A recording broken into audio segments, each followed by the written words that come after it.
Well, hello everyone, and welcome back to Adrian's Digital Basement. It's Wednesday, so you know what that means. It's time for another midweek mini mail call.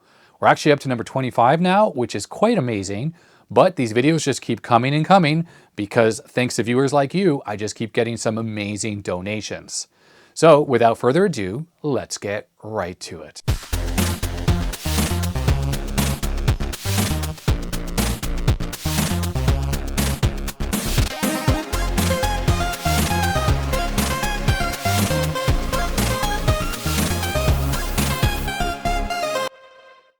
All right, we have a package here. This one comes from Michael in Florida, and I got this, I think, on the 14th of October. So I'm slowly making my way through these packages. All right, so a big piece of styrofoam that will promise to send little bits of styrofoam all over the basement for quite a while. Here's a note from Mike. Just wanted to send you a few things as a thank you for the countless hours of entertainment your videos have provided me over the last year or so. I recently had the pleasure of saving a handful of interesting vintage PCs from a local recycler, and these machines, obviously what's in here, were included in the lot. I just missed Septandy, but also included in the lot was what seems to be a very hard to find Tandy 3000 HD, complete in original box. Wow. As well as a complete Tandy 1000 EX, which is I already have. I think everyone's seen that on the channel. And a Tandy 1000A with keyboard. My interest leans more towards PC compatibles and later Apple stuff, so I figured these Commodores would be better appreciated by you. Oh, Commodores, all right, nice. I have no clue what the functional condition of these machines are, so here's hoping they aren't as bad internally as they look externally.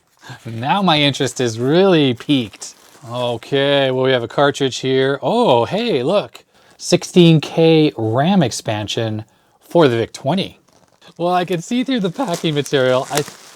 This is a VIC-20, but this might be the most yellow VIC-20 I have ever seen.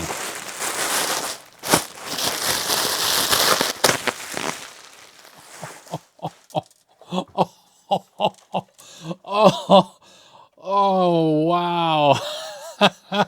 This is so yellow. Unbelievable. So this is one of the later VIC-20 models. Look at that. Look at the yellowing. Oh, it's just unbelievable. Let's look at this other machine here. Oh, it's a 64 and it's pretty rough and extremely yellow as well. Extreme yellow. All right. Well, thank you very much, Mike. Let's take a look at these two computers on the bench. Well, what does everyone think of these two computers? Are they going to work or are they not going to work? I kind of love the mystery of it, especially when they're in such bad condition as these two. Why don't we start with the VIC-20? We'll start by just taking a look at it. So case condition is okay. Power LED is missing, which is kind of unusual. Sticker residue, the extreme yellowing we've seen before. Extreme filth and dirtiness as we've seen before. The keys are really quite yellow. I mean, look at the lettering there. It's supposed to be white, if I recall. The front characters are fine, the PETS keys, but the letters, yeah, pretty gross. Someone has written joystick, and this says 9 volts AC. Although this is obviously one of the later VIC-20s, I think I can just use my C64 power supply and it should work. On the back of the machine, we have the cartridge, game, and memory. I think that's what that's trying to say. TV monitor, something, maybe printer. It says tape, something, and accessory for the user port. This side of the machine here is definitely just really yellow. In fact, the entire bottom of the computer is a different shade than the front. I mean, look at this two-tone thing going on. Isn't that strange? It just really goes to show that Commodore used two different plastics for making the top and the bottom, at least on this machine. And interesting is this gives away something. It's a little bit of a tell.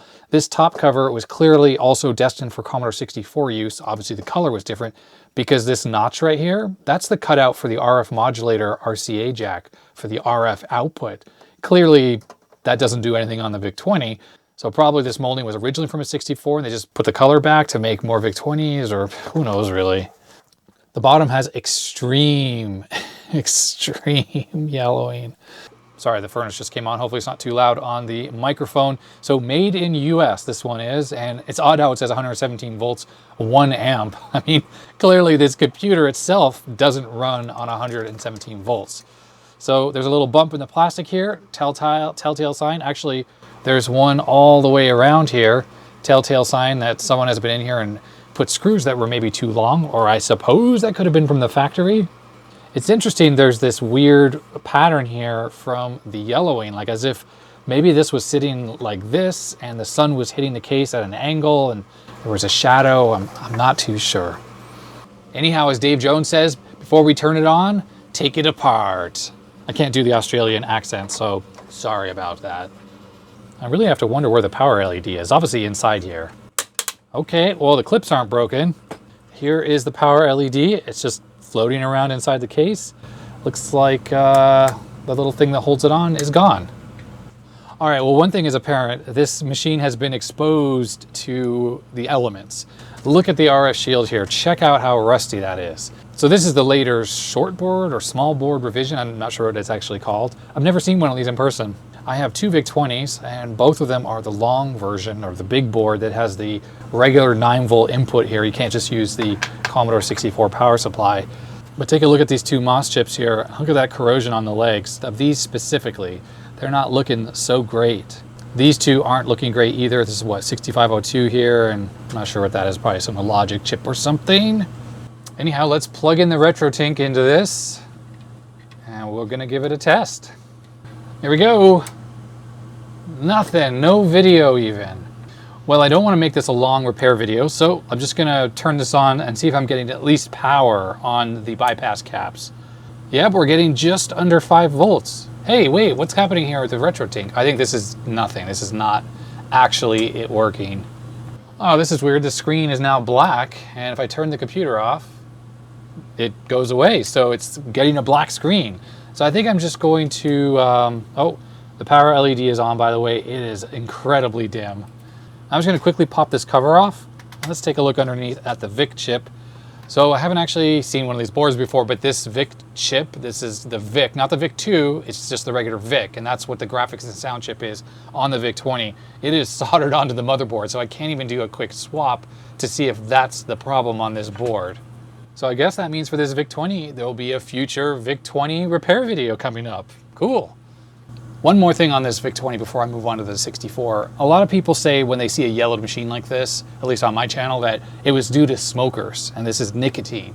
Well, I've been a non-smoker my entire life, and I'm very sensitive to the smell of cigarette smoke, also the residue that it leaves on electronics, because believe me, I've gotten plenty of electronics that were smoked around, and it's, to me, is really an offensive smell. So I'm just gonna give this a sniff test, and we'll see if this thing is a ex-smoker computer, or this is just from environmental factors that cause this yellowing. Yeah, there's no smoke smell at all. This thing absolutely just smells like old computer. Not a whiff of nicotine at all. All right, so back to the 64, this kind of sad looking machine. It's got 3 missing keys and the stems are actually broken. The key tops are extremely yellowed. Not sure I've ever seen that. It's literally like an orange color, the font. If I get that other VIC-20 working and I don't retrobrite it, this keyboard will be a good fit in that machine. The orange lettering will match the orange of that case.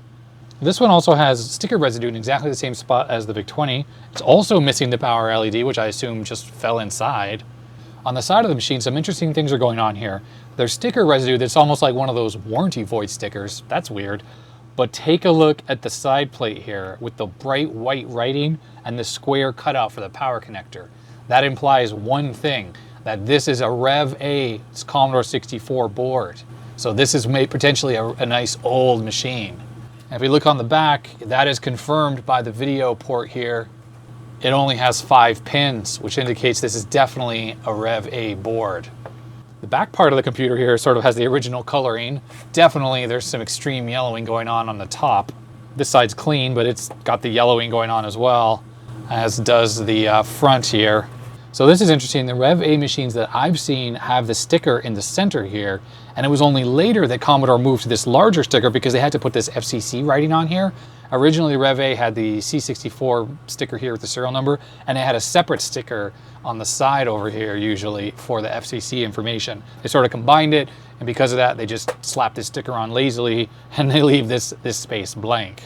Some of the early Rev A boards, of course, have the gold label. This is a rainbow label, so that's not one of them. And also the serial number is 217,272.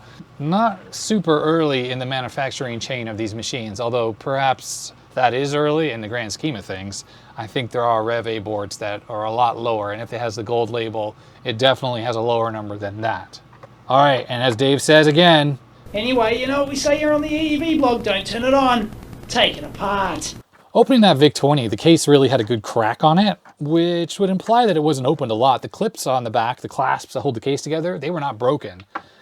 This one as well, we'll find out when we open it if we get the good crack from an untouched machine or we get something that's maybe been molested. Here we go.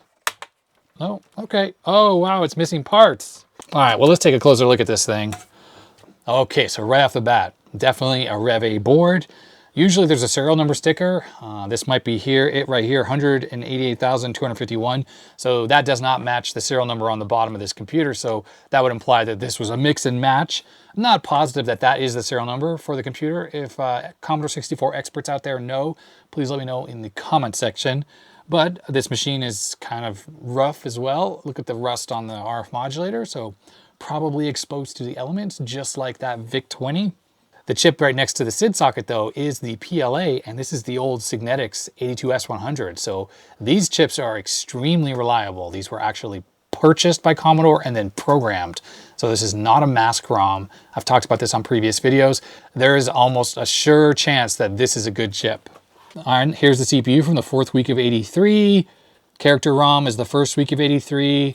Kernel ROM here is a -02 variant, which is the kind of middle ground. -03 is the most common version, 01 being the rarest. Both the 6526s are 0283s, so that's kind of cool. They're a matched pair, and I'm assuming that these sockets that are on here are just all original from Commodore. The RAM is original MOSTEC, and I'm not seeing that the RF shield probably has ever been removed on this machine. It looks like it's original, a little piece of foam there. So I'm thinking that there's a good chance that this thing probably works. Okay, so let's test out this Survivor here. Plug the keyboard back in. Like I said, I anticipate that this thing is going to function normally. So because this is only a 5-pin, I have to use the cable from the VIC-20. You cannot use the Chroma Luma cable, of course.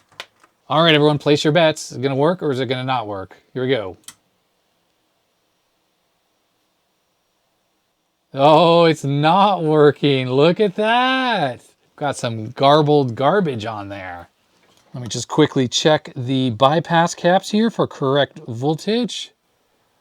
Okay, 4.9, not great, but not horrible. We're getting a black screen now.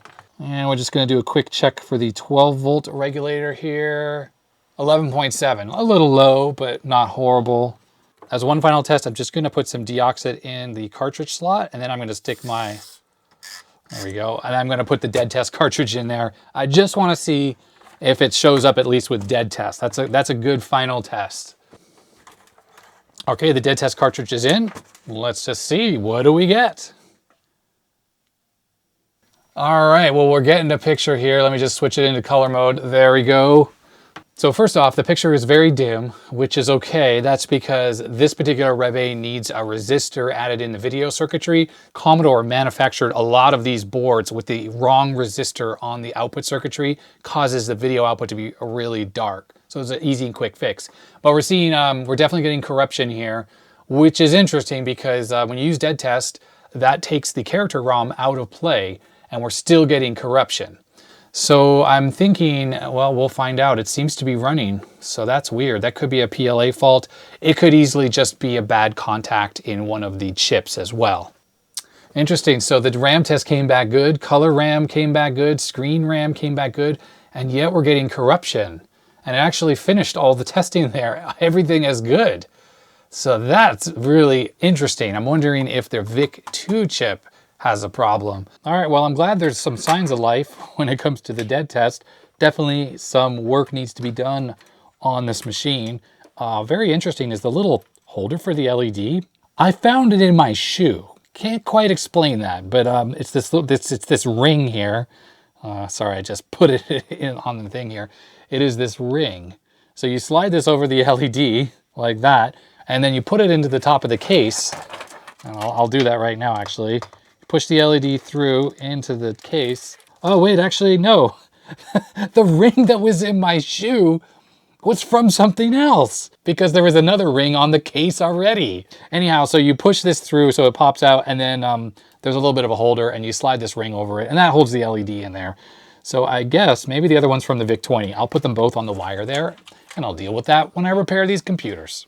All right, so there's my note, black screen, dead test okay with corruption, and I did write mail call Mike on here. I think I now have at least 4 machines, 4 or 5 computers that need repair. So you know what that means. It's time for another repair-a-thon. And the VIC-20 also gets a note here, black screen, mail call. You know, these are so dirty, these aren't gonna stay on, but hopefully it does. Black screen, mail call Mike.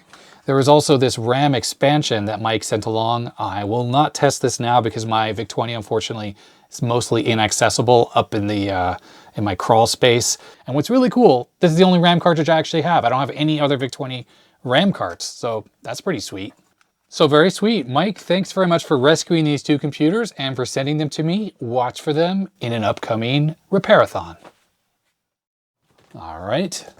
This package here, it's from Douglas in Orange Park, Florida.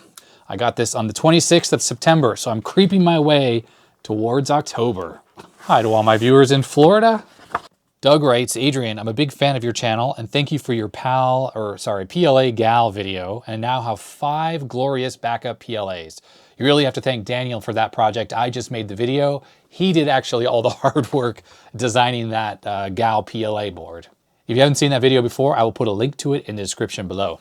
I'm skipping over the section where he talks about what he sent. We'll take a look at that in a second. And he does say at the bottom, P.S., please stop cutting those RF shields off the bottom of Commodores. I develop a new patch of gray hair every time I see you do that. Solder braid is your friend. All right, so in here, look at this. He has sent me some 5 1/4 inch cleaning discs, 2 different ones. This first one here is from Radio Shack, and the second one, of course, is a verbatim Data Life one. Now, he mentions these are different, and yeah, sure enough, they are. I've never seen anything like this. So let's take a closer look at this stuff on the bench. All right, these are the cleaning discs that Doug sent. Let's take a quick look at these verbatims again. I sort of put this all back together.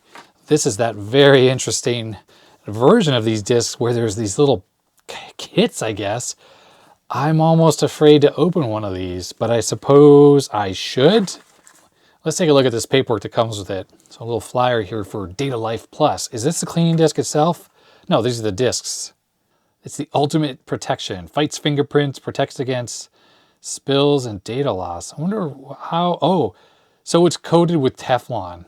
Now, does anyone know, did these discs last longer when it comes to longevity? Like right now in 2020, if you have Data Life Discs Plus, Data Life Plus, whatever they're called, do these discs still work or have they disintegrated and ruined disk drives across the land?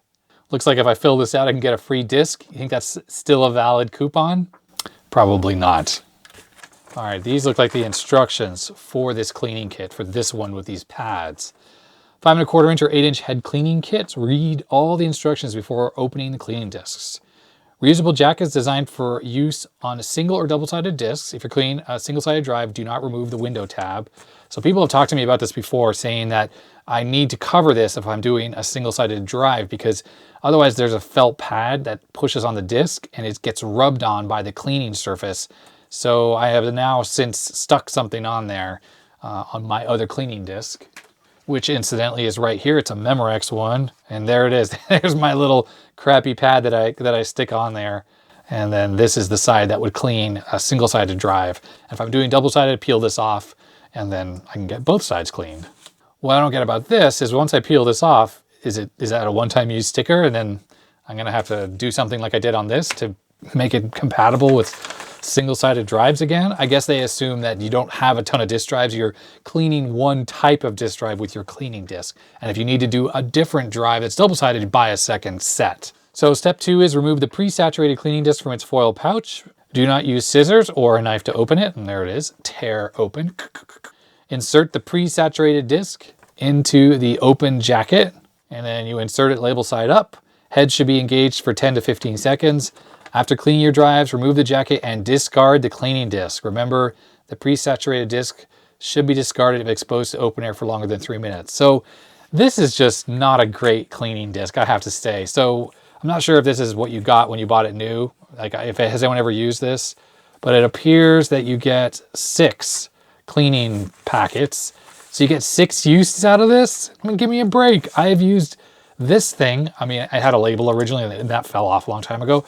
I probably used this cleaning disk 50 times at least. And it's not dirty or anything. Like, I mean, there's still plenty of life left to clean drives with this. So that's kind of outrageous that they expect you to throw these away and get a whole new kit. Oh, and of course, weekly cleanings are recommended. Weekly? So what, you buy a new one of these every 6 weeks? Verbatim, that's just like a money grab is what that is. Okay, so actually it looks like it originally came with 10 of those pads, not just 6. So this obviously has been used a few times because there's only 6 left. But yeah, not much going to say on here. It just tells you how to use it. It says do the format command. 20 to 30 seconds should do it. One of the big features, it's no mess because it's all pre-saturated. I mean, I've never splashed or had a problem applying a little bit of 99% alcohol to the cleaning disc that I have, this Memorex one. I mean, it's such a joke. This is just designed to be disposable.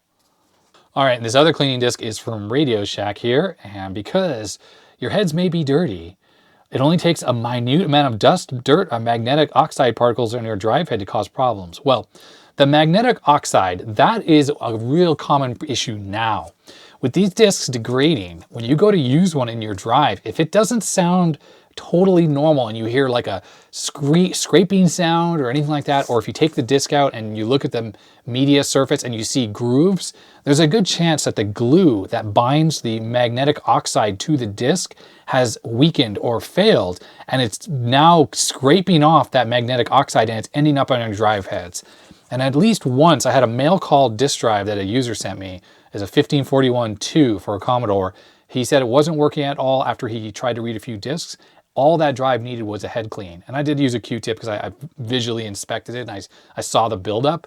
But that came from old degraded discs where the glue is failing and that oxide gets on your heads. So clearly that was an issue back in the day as well, because that's why I was talking about here. But absolutely, that metal oxide on your read head will cause issues. And so if you have drives that sort of seem to work, but they're very unreliable, or they get unreliable after you've read a few discs, clean the heads. And you can find these cleaning discs on eBay, places like that. Unfortunately, they're still not made anymore. But worst case is you just need to open your drive up and you very carefully clean the head just so it's visually totally clean, and you should be fine.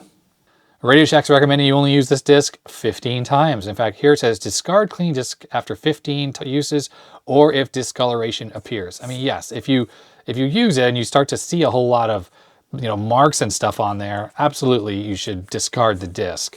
But otherwise, I mean, come on. Also interesting is this cleaning disc has these extra cutouts, which I guess allows you to apply a lot more of the cleaning solution. But also, this only seems to be good for double-sided drives, unless this had a sticker here that someone had peeled off a long time ago. Also, my old Memorex kit that I bought had a 3.5 inch and a 5.25 inch disc. So this is the cleaning disc for 3.5 inch.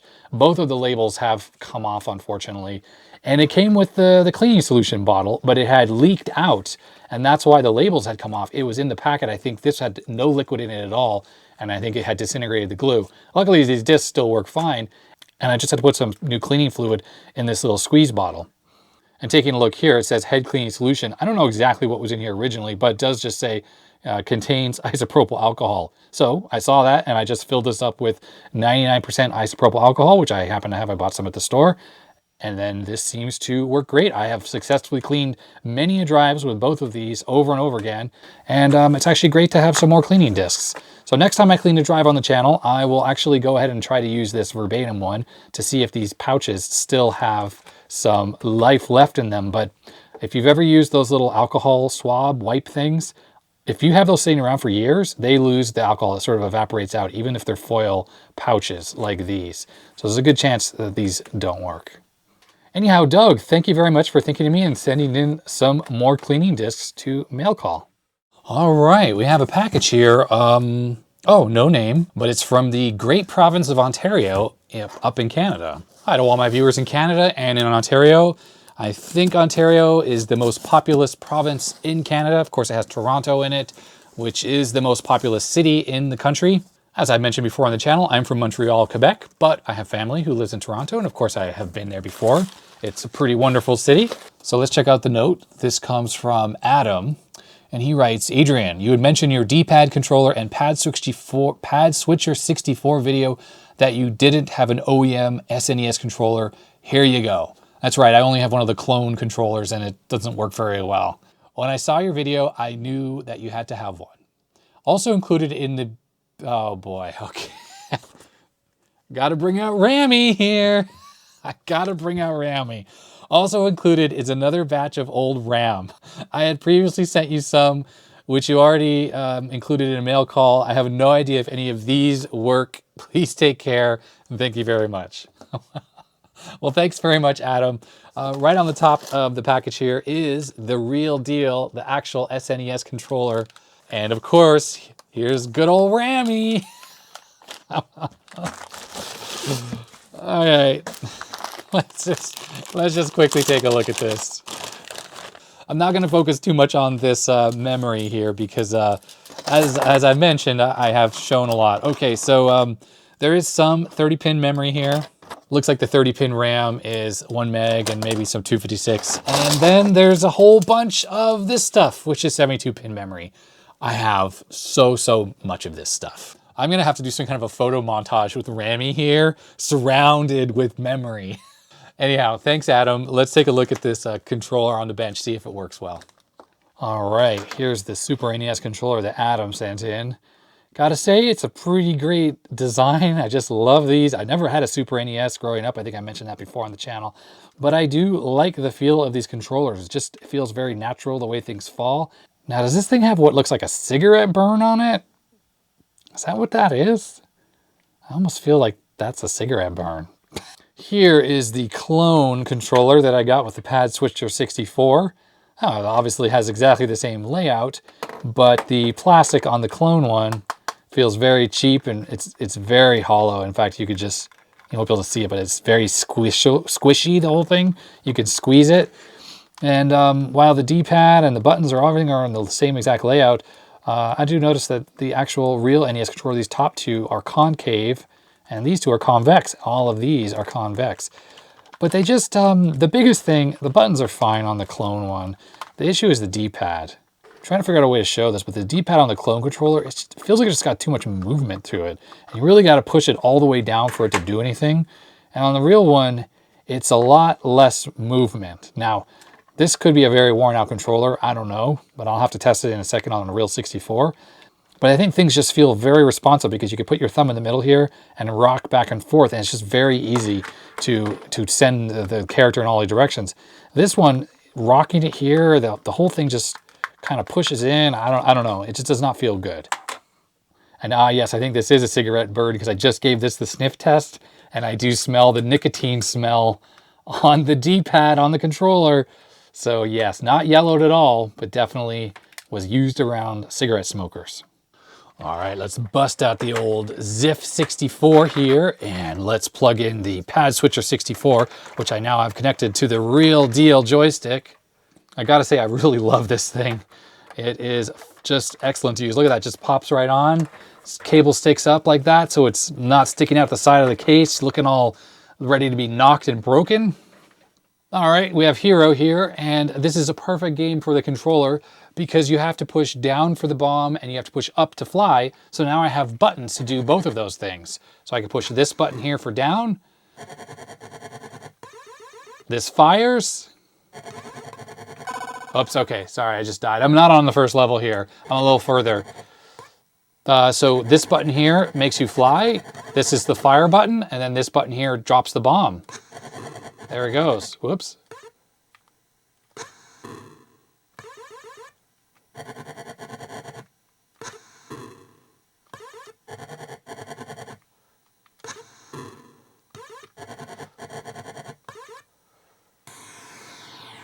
I've extolled the virtues of using a D-pad on the 64 and how I think it's one of the best combinations for playing these old games, and using a real SNES controller just makes it that much better. So thank you very much, Adam, for sending in this genuine SNES controller, and Rami, thanks you for sending in the DRAM. All right, so here's a package. Can't really read the name, but it is from Maryland again. Hi to all my viewers in Maryland. This package came in on October the 8th. So I finally made it into less than a month ago from when I'm opening this. It is the 4th of November today. So this package I got less than a month ago. We have a note, which we'll look at in a second, and something here. All right, so this comes from Michael. He writes, "Hey, I love your channel, and I thought you could give my dad's old TI calculator a good home. It kind of works sometimes and is probably in need of restoration. The old NiCad batteries did leak, of course, that always happens with these, but the damage was confined to the battery case and it did not affect the board. It's an old LED model that probably cost a pretty penny back in the day. Anyway, keep up the good work. Thanks, Michael." Oh, it's in the original box too. There's the original box. Cool, TI calculator. I'm not a huge calculator buff, but I do actually have a few of these types of old calculators. Comes with the power supply here. And there it is. Oh, nice. Nice. So it's a TI Data Math, TI-2500 electronic calculator. It's got nice clicky buttons.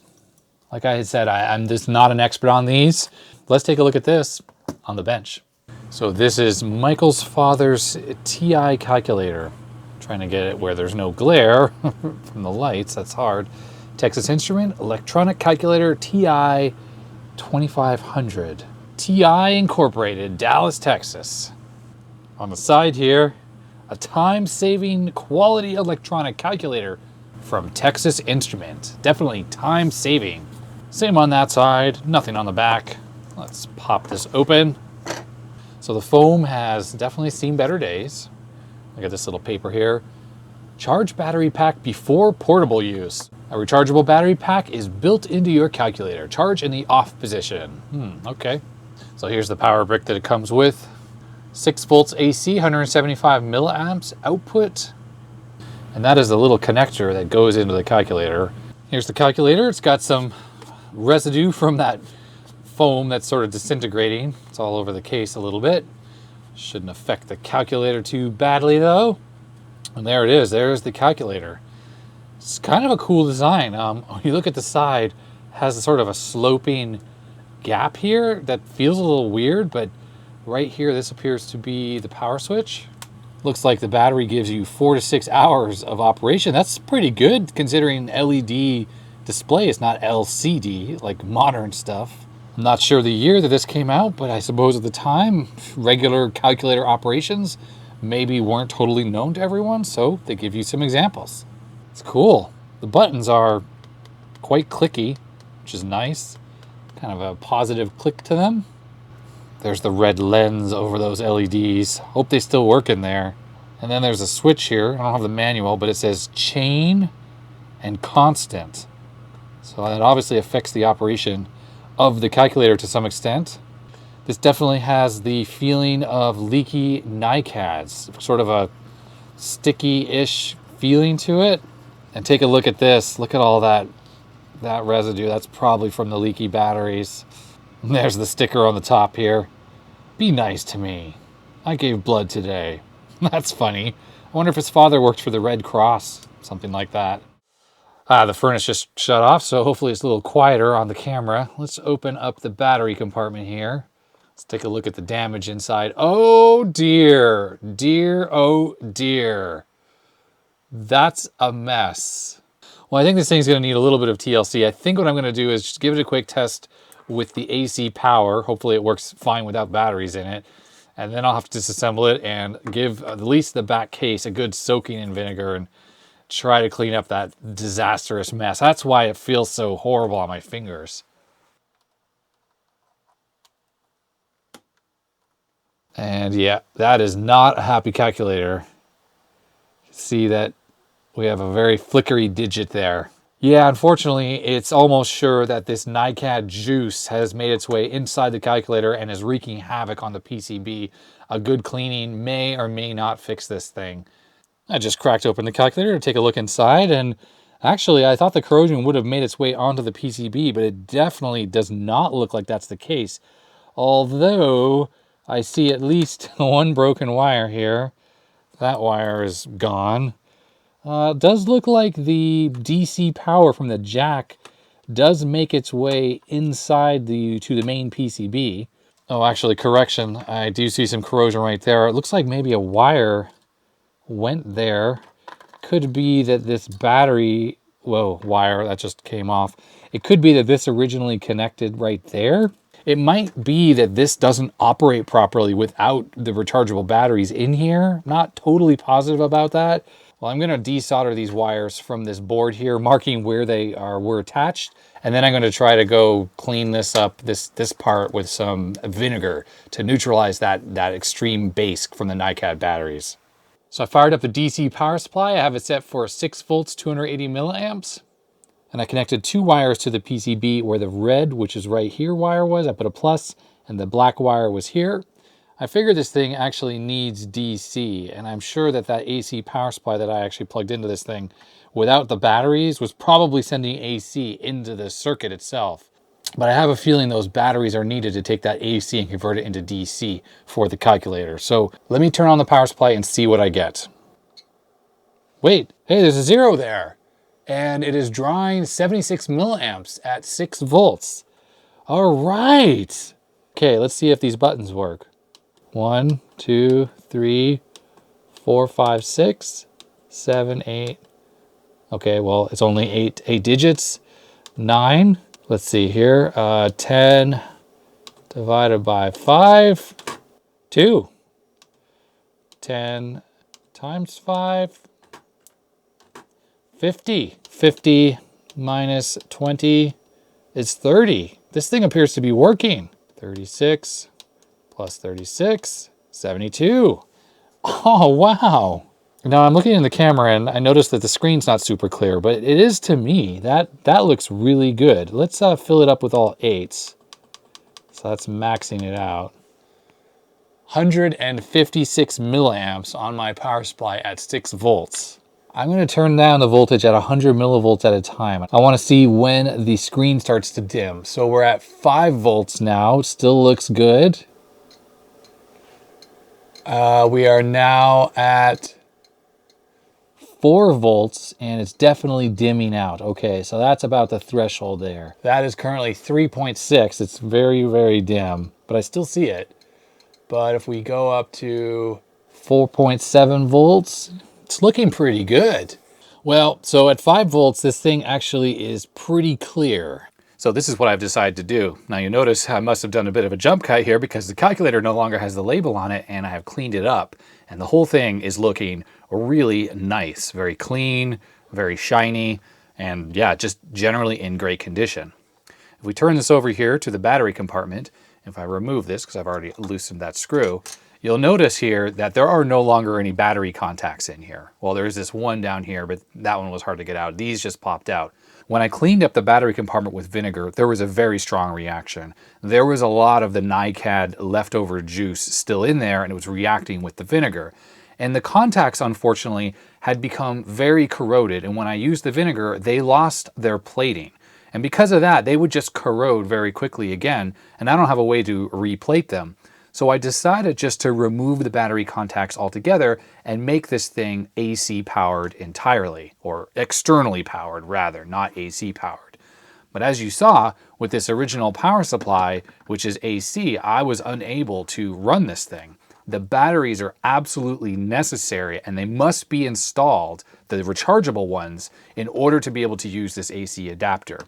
On this third revision of the calculator, you could also use alkalines, and then that would work fine, but you could not power it through the AC adapter while the alkalines were in there, or it would try to charge them. So here is what I decided to do. I took the original power connector and I removed it from the power supply, and I simply attached a USB connector on it. We saw that using the bench power supply, this thing loves to run off 5 volts fed directly into the motherboard when I had those 2 wires soldered on, and it works perfectly. So why not future-proof this thing and just make it where you could use any USB power supply or computer or power bank or whatever you have lying around to run this calculator, and therefore you never need to install any batteries, which probably will just leak again in the future anyways, even if you put alkalines in this thing. So essentially, anyone can use this thing now. It's super easy, and it will work anytime in the future because a USB is going to be around for a very long time, at least in one form or another. So here's a USB power bank. Let me demo how this thing works. So first we will connect the external power input onto the back using the original jack. I'll plug the USB connector into my power bank. And the calculator, you notice, is still not on, and that's because I did retain the power switch.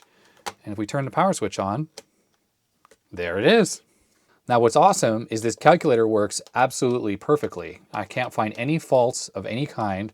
All the buttons are working, 2.0 plus 3.5, 5.5.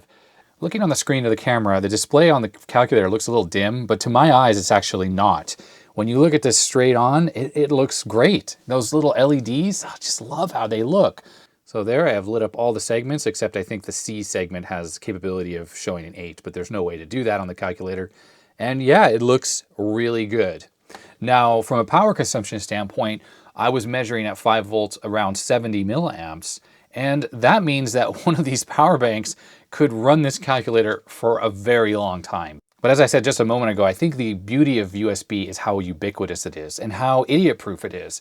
Anyone can find this calculator, and without any worry or thought, they can just plug this into a USB power source and have a working calculator. And I never have to worry about the batteries leaking or causing any further damage to this unit.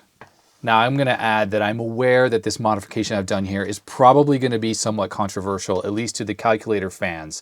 Probably saying that I have modified this and it's not original anymore. But like I had just mentioned, I feel that this cable and this modification makes this calculator much more usable and much more accessible.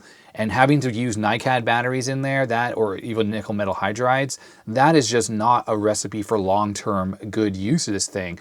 And at this point, I can keep this thing out and I can keep this thing powered on indefinitely, plugged into a simple phone charger. And I find that really, really appealing. I did give the original leatherette case a wash, so it's still drying, so I'm not going to put the calculator inside, but it seems like I got most of that red gunk out of there. Really came out pretty well. And the case is leatherette, so it still looks nice. So there we have it. Michael, thank you very much for sending in your father's old calculator, and I hope you're glad to see it up and running. And because of this modification, it should stay like this for a very long time to come. All right, so we have a package here from Kenneth. And I just wanted to show the cool stamps that are on here. Kenneth actually used regular stamps to send this to me. Oh, I forgot to say that Kenneth lives in Port Hope, Michigan.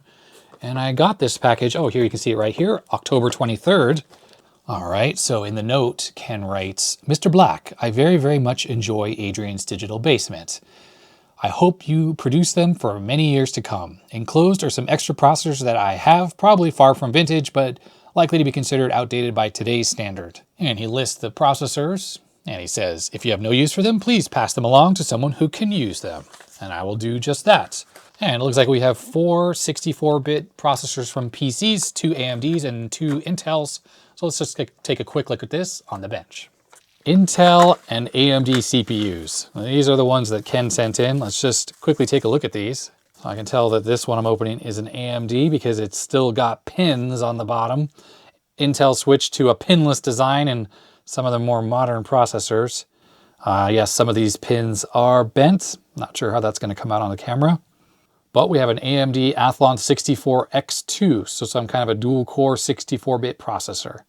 This is pretty new. It would absolutely run Windows 10 or Linux without any issue. At this point, it'd be a little slow, but it still would do it. Pretty sure I actually have a server that is running one of these, probably something very similar to this, an X2, that has Linux on it, and it's sort of a little file server in my house here. And in this packet here is another AMD processor. It's another AMD Athlon X2, 64X2, so similar vintage. Unfortunately, it's got some bent pins as well, even though it was in this plastic holder. The date on this chip is 2005, so it's for me, it's definitely not retro. Maybe in another 20 years, these will be retro at that point. And then we're left with two Intel processors. This appears to be some kind of Celeron or something. And as I mentioned, it's got no pins on the bottom. Intel did this because they moved the pins into the socket on the motherboard, because obviously when you have bent pins on a CPU like this, I could return this and say, hey, it's bad, the pins are bent or whatever. But this processor, it's going to take the bent pin aspect away from Intel and move it onto the motherboard manufacturers. And this here is a second generation Core i3, which is not a bad chip at all. I think I have a computer in the house that is sporting one of these as well. It's dual core, 4-thread processor. It's very capable for running basic tasks. In fact, you know the lab machine that I have here, it's up here on the bench, I call it Trash Lab. That's got a much older processor than this. This has the one up there is an AMD Phenom X4, Phenom 2 X4, I don't know, whatever, something like that. It's definitely older. It's like from 2009 or so. And I think the second generation of these chips, I think these are coming out a bit later. It does say 09 on there as well, but second generation, someone will have to correct me if I'm wrong, but I think those came out in the 2011 timeframe, something like that. But absolutely, completely fine for running modern operating systems. No problems whatsoever with this stuff.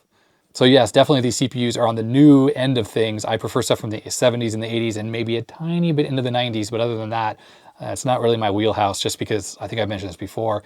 I feel stuff even from the 2000s is way too similar to modern processors. I mean, yeah, it's a lot slower, but you could run the same code on it and everything. Anyway, nonetheless, Ken, thank you very much for thinking of me for mail call and sending these chips in. Well, that's going to be it for this video. I hope you enjoyed it. If you did, you know what to do. You can give me a thumbs up, but if you didn't, you also know what to do. You can hit that thumbs down button, hit that subscribe button to subscribe to my channel, and of course the little bell icon for notifications to your phone. Put your comments and your suggestions down in the comment section below, and that's going to be it. Stay healthy, stay safe, and I'll see you next time. Goodbye.